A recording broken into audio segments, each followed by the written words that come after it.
Eto na nga, kung kailan buong-buo na yung loob ko na magda-diet na ako. Tsaka tayo na imbitihan sa birthday ni Lavender Fields.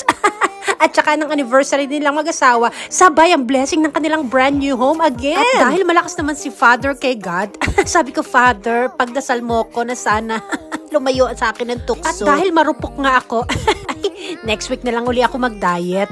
At dahil napakabait ka ng aking kababata na si Joy, dun pa lang sa probinsya namin sa Bulacan, talagang pinilit ko makapunta dito kahit busy ang peg. This event was catered by Inigo's Catering and Events, kaya naman bonggang-bongga naman ang mga pagkain at ang setup nila. Mag-uumpisa na nga sana ako mag-vlog, pero nahuli ako ni Father, kaya naunsyami ang pag-eto na nga ako sa birthday party. Sa pagkakataong ito, iniisip ko na kung paano ko ba sasabihin, uuwi na kami, yung take-out.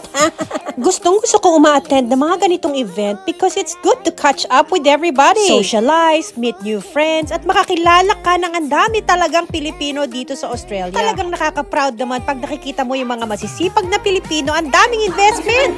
Eto na nga yung exciting part kung saan iuwi na natin yung mga tira-tirang pagkain. It tastes better the next day. Congratulations!